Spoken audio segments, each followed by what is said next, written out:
नमस्कार. मी भाऊ तोरसेकर. तुम्ही बघत आहात प्रतिपक्ष. मित्रांनो, दुर्दैव कसं असतं बघा.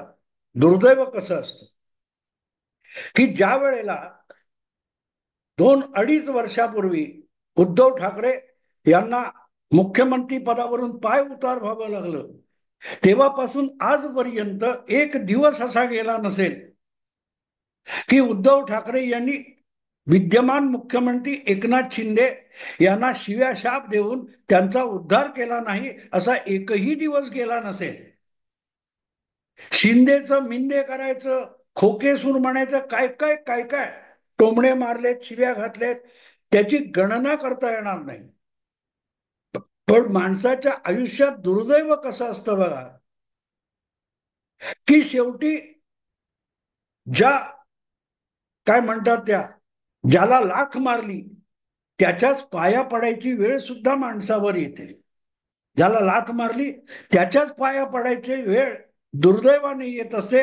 आणि काहीशी तशीच अवस्था उद्धव ठाकरे यांची झालेली आहे.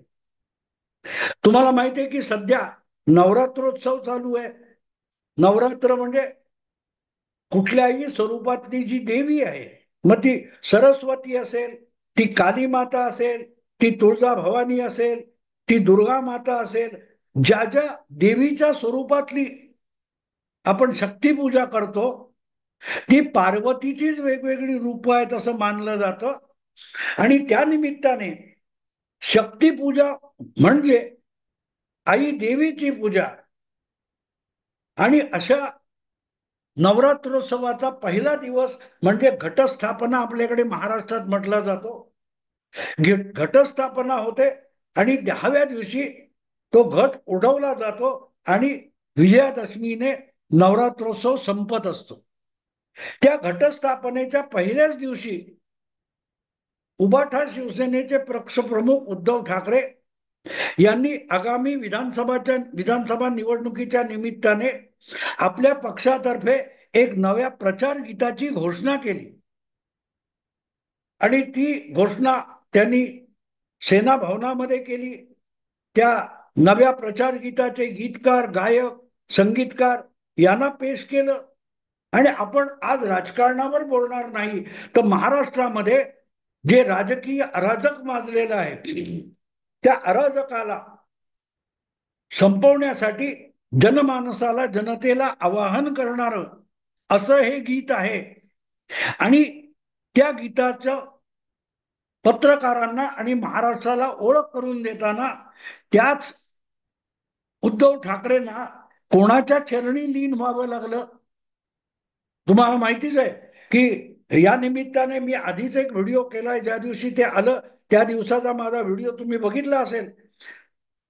57 वर्षापूर्वी 1957 साली, आपलं 67 साली, जेव्हा शिवसेनेने पहिल्यांदा कुठच्या तरी निवडणुका लढवल्या, महापालिकेच्या मुंबईच्या निवडणुका लढवल्या, तेव्हा शिवसेना हा पहिला पक्ष आहे की ज्याने आपल्या प्रचार गीताची रेकॉर्ड तयार करून घेतली होती. तो सगळा इतिहास मी एका व्हिडिओमध्ये सांगितलेला आहे. पण त्यानंतर हळूहळू काही आठवणी जाग्या झाल्या, काही संदर्भ मला सापडत गेले. आणि गमतीची गोष्ट बघा मित्रांनो, गमतीची गोष्ट आहे की मला जेव्हा या पत्रकार परिषदेमध्ये आपल्या पक्षाचं नवं प्रचारगीत आणि त्याची पार्श्वभूमी पत्रकारांना सांगताना उद्धव ठाकरे बोलत होते, ते शब्द पुन्हा आठवले. आणि माझ्या लक्षात आलं की उद्धव ठाकरे हे एकनाथी भागवत गात आहेत. उद्धव ठाकरेने परत कधी नव्हे ते मी राजकारणावर बोलणार नाही, राजकारणावर बोलणार नाही, हे गाणं अराजकीय आहे वगैरे वगैरे सांगत राजकीय टोमणेबाजी केलीच.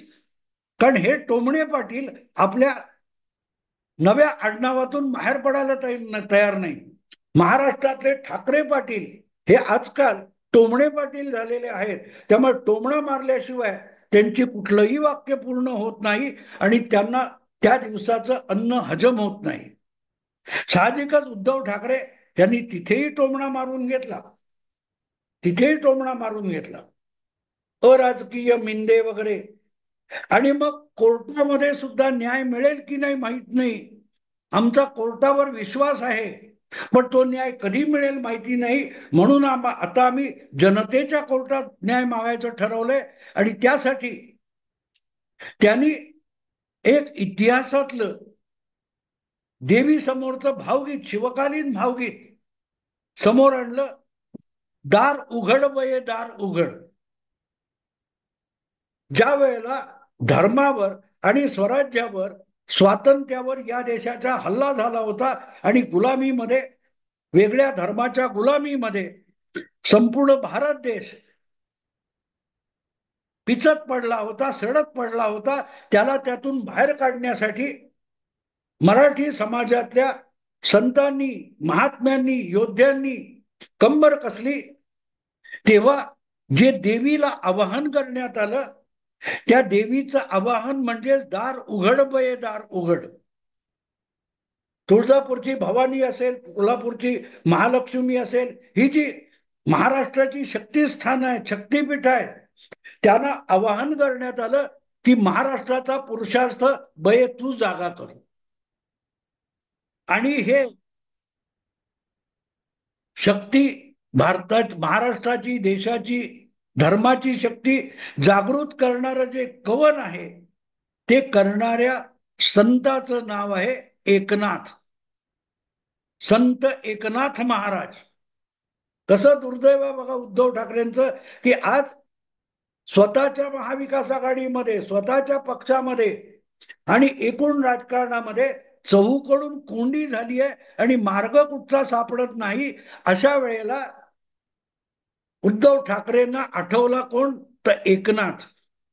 अर्थात तो एकनाथ म्हणजे शिंदे एकनाथ नाहीये, संत एकनाथ आहे.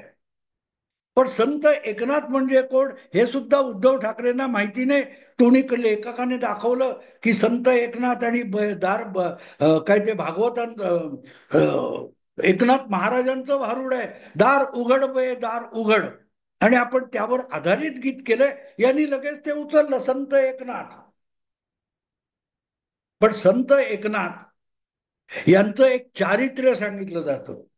त्यांच्यावर कुठला तरी म्लेंछ मुद्दाम आंघोळ केलून परत येताना थुंकत होता. त्यांना 16 आंघोळ केल्यानंतर जे 16 करून पूजा करायची होती, त्याच्यावर थुंकून त्यांना परत परत ओवळं करायचं पाप एक कोणी म्लेंछ करत होता. तरी एकनाथ महाराजांनी आपला संयम सोडला नाही. ते परत परत चंद्रभागेत जाऊन काय ते आंघोळ करत होते गोदावरीत, आणि परत सोहळे होऊन प्रचाराला निघत होते. आपला संयम न सोडणं हा संत एकनाथ महाराजांचा सगळ्यात मोठा स्वभाव गुण होता. कोणीतरी असं म्हटलं त्याच्यात की विंचवाला कसला वाचवतात, तो बचावला तर तो परत तुम्हाला डंख मारेल. तेव्हा एकनाथ महाराजांचं उत्तर होतं, त्याचा डंख मारणं हा स्वभाव आहे, पण माणूस की त्याला वाचवणं हा माझा स्वभाव आहे. विंचू त्याचा स्वभाव सोडत नसेल तर मी माझा स्वभाव का सोडू? इतका पराकोटीचा संयम ज्याच्याकडे होता, त्याचं नाव एकनाथ, संत एकनाथ महाराज होतं. आणि आजचा मुख्यमंत्री सुद्धा संयमाची, राजकारणाची पराकोटी आहे. 2 वर्षापासून ठाकरे पिता पुत्र नको नको त्या शब्दामध्ये शिवीगाळ, अपशब्दांचा भडीमार करताना सुद्धा अतिशय संयम राखून जो माणूस सरकार चालवतो, राजकारण करतोय, त्याचंही नाव योगायोगाने एकनाथ आहे. आणि 2-2.5 वर्षाच्या शिव्या शापानंतर उद्धव ठाकरे यांना वळावं कुठे लागलं? संत एकनाथ महाराजांकडे, एकनाथाकडे. ह्याला पोएटिक जस्टिस म्हणतात मित्रा.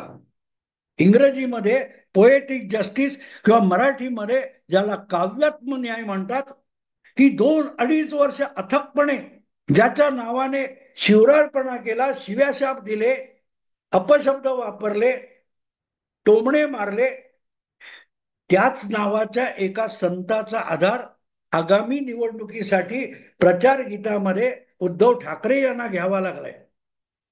आणि हे जेव्हा मी विचार करत करत जातो, मला विचाराला अनेक फाटे फुटत असतात.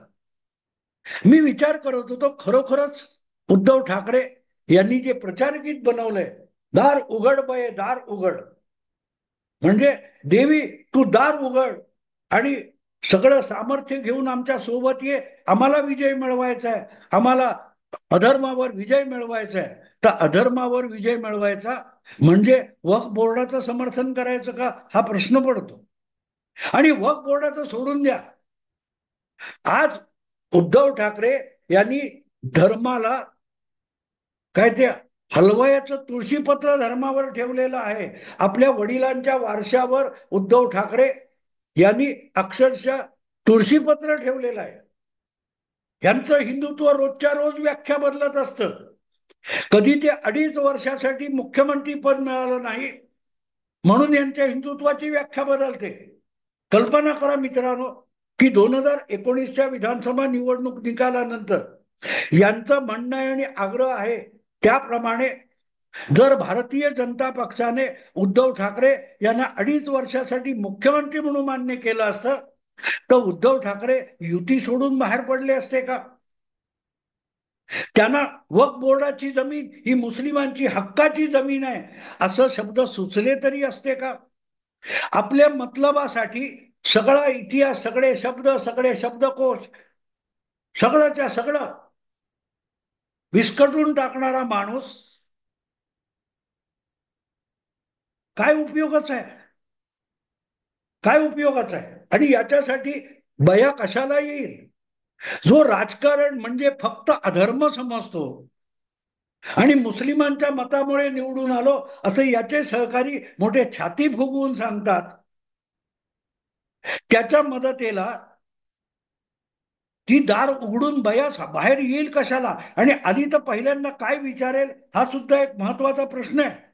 मला हा प्रश्न पडला की जे काय प्रचारगीत उद्धव ठाकरे यांनी महाराष्ट्राला किंवा आपल्या पक्षाच्या कार्यकर्त्यांना अर्पण केलंय आणि महाराष्ट्रभर वाजवायला सांगितलेलं आहे, ते गीत वाजवलं गेलं आणि त्यातून खरोखरच तुळजा भवानी, भवानी माता जागृत झाली, उठून उभी राहिली आणि दार उघडून बाहेर आली.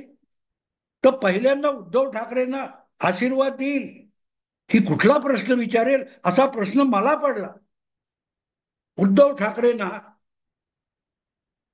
जेव्हा बघेल दार उघडून ती बया म्हणजे भवानी माता ही दार उघडून बाहेर येईल आणि समोर बघेल तारेच्या उभाटा शिवसेनेचे उद्धव ठाकरे उभे आहेत आणि त्यांच्या बाजूला सुषमा अंधारे उभे आहेत. हे बघेल तेव्हा ती देवी पहिल्यांदा उद्धव ठाकरेंना काय विचारेल, तू कोणाच्या बाजूला उभा आहेस आणि कोणाला सोबत घेऊन आलायस मला दार उघड म्हणून सांगायला? जी बाई राजकारणात आणि सार्वजनिक जीवनामध्ये प्रवेश केल्यापासून प्रत्येक देवी देवतांची टिंगलटवाळी करत आला आणि आय बसली, आय बसली, आय बसली म्हणून माझी अवहेलना करत होती, अशा बाईला घेऊन तू माझ्या दारात न्याय मागायला उभा आहेस आणि म्हणतोस बयेदार उघड. कुठली बया घेऊन आलायस तू माझ्या समोर? हा प्रश्न भवानी माता सगळ्यात पहिल्यांदा उद्धव ठाकरेंना विचारेल की मला दार उघड म्हणतोस, ती तुझ्या दारात ठाण मांडून बसलेली सुषमा उठली का रे, उठवलीस का रे तिला, इथपर्यंत आणलीस, कशाला आणलीस? ज्या बयेला देवीचं स्थान, देवीची ताकद, देवीची श्रद्धा, देवीची भक्ती यातला गंध माहिती नाही, तिला घेऊन तू हिंदुत्वाचं मत मागायला निघालास. कुठे आहेस तू? कुठे फसलायस? मला दार उघड म्हणतोस? अरे तुझ्या अकलेची दार उघड पहिल्यांदा बाळा. उद्धवा, तुझ्या बुद्धीची ती दार बंद करून बसलायस. राजकीय स्वार्थ, सत्ता स्वार्थ, मुख्यमंत्री पदाचा हव्यास अशी एकापेक्षा एक मोठी कुलप लावून जी तू आपल्या अकलेची दारं बंद करून घेतलेली आहेस, ती दारं आधी उघड, मग माझ्या दारापर्यंत येऊ शकते. तुझ्या दरवाजाच्या बंद दरवाजा आड बसून तू कुठल्याही देवीला मातेला बये दार उघड म्हणू शकत नाहीस. आधी ती मातोश्रीची दारं उघड आणि त्या दारामध्ये कुंडली मारून ठोकून बसलेले नागोबा सारखे जे लोक आहेत, ज्यामध्ये आई बसली म्हणून आई भवानी मातेची हेटाळणी करणारी महिला आहे, बया आहे, तिला परत बाहेर काढ. पहिलं तुझ्या दारातून त्या बयेला बाहेर काढ, मग मला सांग बये दार उघड. शब्दाचे नुसते बुडबुडे उडवायचे आणि लोकांच्या भावनेला हात घालायचा, तर लोक इतके दुधखुळे राहिलेले नाहीत. आता 2.5 वर्षापेक्षा अधिक काळ होऊन गेला, पण हे सगळे जुने व्हिडिओ समोर आणल्यानंतर सुषमा अंधारे यांना आय बसली या व्हिडिओवर कुठलाही खुलासा देता आलेला नाही. आणि सुषमा अंधारेंनी भवानी मातेची देवीची इतकी अवहेलना केलेली आहे, त्याच्याबद्दलचा एक शब्दाचा खुलासा उद्धव ठाकरे आजपर्यंत देऊ शकलेले नाहीत, आदित्य ठाकरे देऊ शकलेले नाहीत, संजय राऊत देऊ शकलेले नाहीत. आणि हे लोक म्हणतात बये दार उघड, आणि कोणाकडून म्हणतात? एकनाथी भागवत, एकनाथ महाराजांचं भारूड शोधून काढतात आणि देवीच्या चरणी लीन व्हायला बघतात. अरे पण आपल्या सोबत देवीकडे जाताना देवीला दार उघड म्हणताना सुषमा स्वराज आपल्या आसपास असता कामा नाहीत, याचं सुद्धा भान ज्या उद्धव ठाकरेंना नाही, त्यांच्यासाठी ती भवानी माता खरोखरच दार उघडेल का? विचार करा, विचार करा मित्रांनो.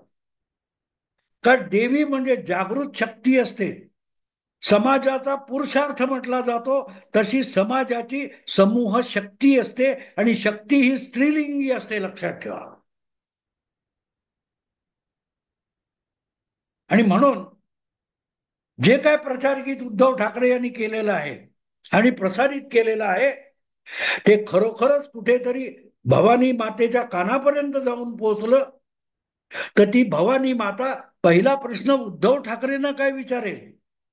उबाठा शिवसेनेच्या नावावर मतं मागायला निघालेल्या प्रत्येक उबाठा पक्षाच्या कार्यकर्त्याला ती भवानी माता कुठला प्रश्न विचारेल? जागेपणी विचारेल, स्वप्नात येऊन विचारेल, दार ठोठावून विचारेल की बये दार उघड म्हणतोस बाबा? तुझ्या बाजूला आय बसली म्हणणाऱ्यांना मान देतात, माझ्या अपमान करणाऱ्यांचा तुम्ही विजयादशमीमध्ये सोहळा करून सन्मान करता. कुठच्या तोंडाने वाडगा घेऊन माझ्याकडे मदत मागायला येता? कुठच्या तोंडाने माझ्या समोर दार उघड म्हणून सांगायला, दार ठोठावायला येता? हा पहिला प्रश्न भवानी माता उद्धव ठाकरे आणि त्यांच्या बगल बच्च्यांना विचारल्याशिवाय राहणार नाही. पण तेही बाजूला ठेवा, भवानी करेल ते करेल, पण नियती कशी खेळ करत असते. 2.5 वर्ष ज्या एकनाथ शिंदे यांची हेटाळणी केली, कधी फेकनाथ, कधी आणखीन काय, खोके, मिंदे हे शब्द उच्चारले, त्याच एकनाथाच्या, संत एकनाथाच्या चरणी लीन होण्याची पाळी आली आहे. त्याच एकनाथाविरुद्ध सुप्रीम कोर्टात केस आहे, त्यामध्ये आपल्याला हवा तसा निकाल लागावा म्हणून उद्धव ठाकरे एकनाथी भागवताच्या आश्रयाला आलेले. याला मित्रांनो पोएटिक जस्टिस म्हणतात, ज्याला शेकडो हजारो अपशब्द वापरले, त्याचं नाव या प्रचार गीताच्या निमित्ताने आदराने घेण्याची नामुष्की उद्धव ठाकरे यांच्यावर आली. दार उघड बये दार उघड हे एकनाथ महाराजांचं भारूड आहे, हे सांगायची वेळ उद्धव ठाकरेंवर आली. विधानसभेच्या निवडणुकीचा प्रचार सुरू करताना, त्याचा नारळ फोडताना इथेच कळतं की नैतिकदृष्ट्या, धार्मिक दृष्ट्या आणि प्रामाणिकपणाच्या दृष्टीने, कुठल्याही दृष्टीने बघा, उद्धव ठाकरे यांनी विधानसभा निवडणुकीचा प्रचार सुरू करतानाच पराभव स्वीकारलेला आहे, पराभव मानलेला आहे, इतकाच या सगळ्या प्रचार गीताचा अर्थ होतो. मित्रांनो, आता इथेच थांबतो. आवडलं लाईक करा, शेअर करा, सबस्क्राईब करा. नमस्कार.